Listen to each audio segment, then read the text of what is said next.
2006 সালে 28 অক্টোবর এরকম একটা ঘটনা ঘটবে। আমি তখন ছাত্র শিবিরের কেন্দ্রীয় সভাপতির দায়িত্ব আমার উপর। আমি আমার ড্রেস এখনও আপনি টেলিভিশনে দেখবেন, আমি একদম একটা স্লিপার পরা, হাফ হাতের একটা শার্ট পরা, কোনো রকম মানে প্রস্তুতি ছাড়া আমি জাস্ট একদম সিম্পল অবস্থায় আমি আমাদের ভাইদের নিয়ে অফিসে আমি বললাম যে যেহেতু আমাদের 10টায় প্রোগ্রাম শুরু হবে, সবাই 8টার দিকে চলে আসেন। আমার সেক্রেটারি মেম্বার, পরিষদ মেম্বার যারা ছিলেন, ঢাকা সিটির যারা প্রেসিডেন্ট সেক্রেটারি ছিলেন, যে 8টার সবাই এসে নাস্তা করেন। আমি 7:30টার মধ্যে অফিসে আসতে যাব, মানে অফিসে ঢুকতেও পারি নাই। আমি জাস্ট এই আমাদের অফিসের গলিতে ঢুকতে গিয়ে দেখি যে অলরেডি মানে ব্লাড শেড রক্ত, মানে লোকেরা চলে আসতেছে, ইনজুর্ড লোকেরা চলে আসতেছে। আমি বললাম কী রে, আমি আর অফিসে না ঢুকে এখানে তখন রফিকুল ইসলাম খান ভাই সহ যারা ছিলেন, আমি বললাম যে তখন মুজাহিদ ভাই চলে আসছেন, আমাদের তখন সেক্রেটারি জেনারেল, সমাজ কল্যাণ মন্ত্রী ছিলেন। আমি মুজাহিদ ভাইকে বললাম যে এরকম সিনারিও কী করা যায়, তুমি বললো যে তুমি চলে যাও। আমি জাস্ট একদম ওই স্লিপার হাফ শার্ট পরা আমি ওখানে চলে গেছি। তো গিয়ে দেখি যায় তো মানে যুদ্ধরত অবস্থা আর কি। আমাদের ভাইদের মানে অলরেডি 2জন ভাই শহীদ হয়ে গেছেন তখন, শহীদ মুজাহিদ ভাই আর শিপন ভাই। তা আমাকে লোকেরা বললো যে মাসুদ ভাই আমাদের 2টা বডি পড়ে আছে। আমি বললাম বলেন কি?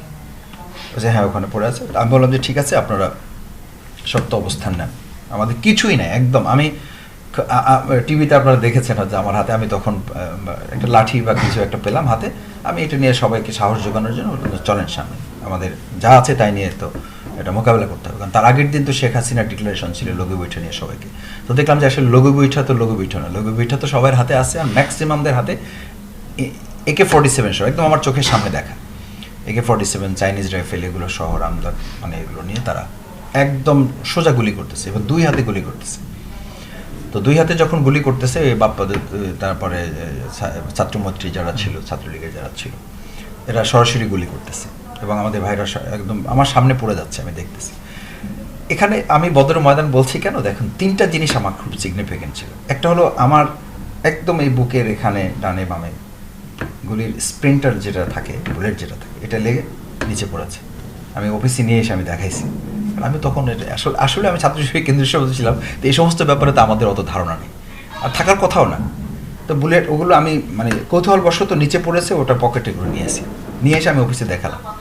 বলো যে এইটা তোমার বুকে যদি লেগে থাকে তাহলে তুমি ওখানে স্পট ডেট হয়ে যাওয়ার কথা। তারপরে আমারও তো কোশ্চেন এটা, এবং আমার তো বিশ্বাস হয় না বলে আমি এটা নিয়ে আসছি যে আমার গায়ে বুলেট লেগেছে এবং সেটাও নিচে পড়ে গেল, ওটা আমি পকেটে তুলেছি। পকেটে নিয়ে এসে আমি যখন অফিসে দেখালাম, বললো যে এটা তো মানে তোমার বক্ষ ভেদ করে তোমার পরে আরও 1-2 জন ডেড হয়ে যাওয়ার কথা। তাই বললাম এটা বোঝার জন্য আমি নিয়ে আসছি। এটা একটা। সেকেন্ড থিং হচ্ছে যে আমাদের কিছুই ছিল না।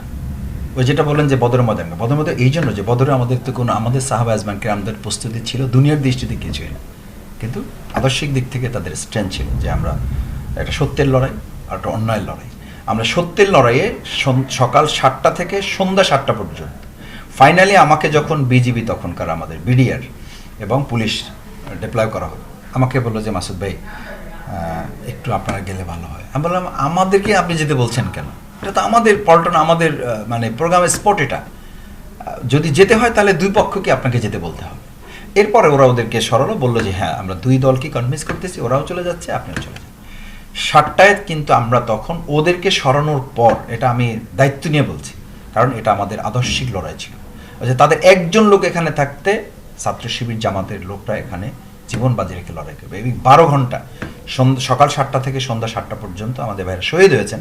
বাট তাদের সিদ্ধান্ত ছিল 3টা, আমাদের ভাইদেরকে তারা নেতৃবৃন্দকে হত্যা করবে, 2 হচ্ছে আমাদের মঞ্চ তারা আগুন দিয়ে জ্বালাবে, 3 হচ্ছে তারা অফিসটা মানে আওয়ামী লীগের নেচার যেটা আর কি, অফিসটাতে তারা আগুন ধরিয়ে দেবে, মানে আমাদের অস্তিত্বটাকে তারা হুমকির মুখে ফেলবে এবং সারা দেশে এটা একটা মেসেজ তারা কনভে করবে।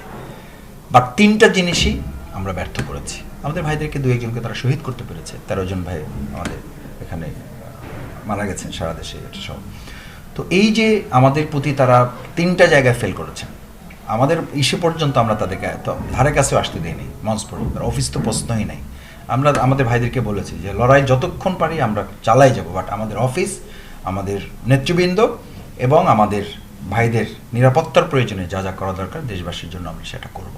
ওই জন্য বলেছি যে আমাদের কিছুই ছিল না, বদরে যেমন কিছুই ছিল না, বাট ওই পক্ষের সব প্রস্তুতি ছিল, সেখানে তারা জিতেছে, আমরা জিতেছি এই অর্থে যে আমাদের প্রোগ্রাম সফল করেছি, আমাদের অফিস এটা আমাদের একটা আবেগের জায়গা, আমরা এটাকে সেভ করতে পেরেছি আল্লাহর রহমতে, এবং আমাদের নেতৃবৃন্দকেও আমাদের কথা ছিল যে আমাদের জীবন যাবে। এবং আমি এটা বলি যে বাংলাদেশ জামাত ইসলামী ছাত্র শিবিরের ডেডিকেশন এবং পরস্পরের প্রতি এই যে ভালোবাসার দায়িত্ববোধ, আমার সামনে 4-5 জন সবসময় মানে ঘিরে থাকতো। আমি এমনও হয়েছে যে আমি 3-4 জন ভাইকে মানে থাপ্পড় দিয়ে এরকম ফেলে দিয়েছি, আপনার এরকম আমার সামনে থাকেন।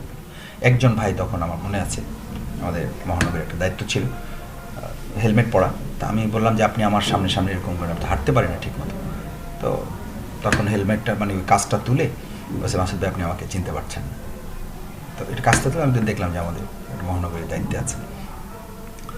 তো বলে যে মাসুদ ভাই আপনার গায়ে একটা ইটের টুকরা পড়বে আর আমরা ভালো থাকবো, এটা আমরা হতে দেবো না।